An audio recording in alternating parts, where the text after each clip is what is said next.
প্রতীক্ষার অবসান এই পুরী ভ্রমণ। পুরী মনে পড়লেই প্রথমেই মনে আসে শ্রীমন্দির, মনে পড়ে রথযাত্রার কথা এবং অবশ্যই জগন্নাথ দেবের বিগ্রহ।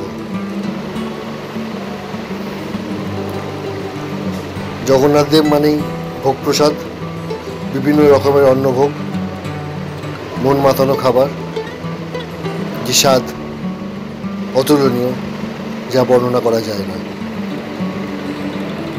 মালপুয়া, ক্ষীর, মিষ্টি পোলাও, নোনতা পোলাও, ডালমা খেয়ে মন ভরে গেল। পুরী মানেই অনাবিল আনন্দ।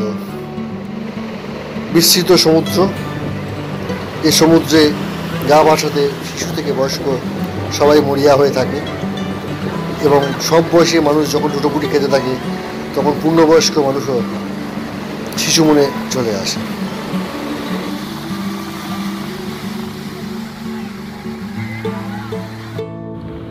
দু চোখ ভরে দেখতে দেখতে আমরাও গুটি গুটি পায়ে এগিয়ে গেলাম সমুদ্রের দিকে, সমুদ্র কালিঙ্গন করতে এবং সমুদ্রের সম্পূর্ণ আনন্দ নিজেদের শরীরে মেখে নিতে।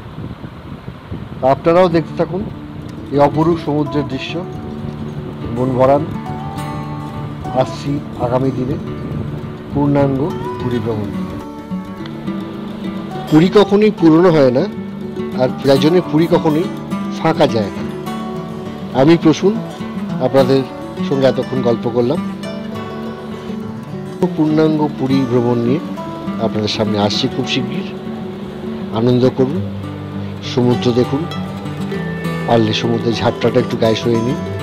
তবে হ্যাঁ, ফেরার আগে কিন্তু খাজা কিনতে ভুলবেন না। নমস্কার, ভালো থাকবেন।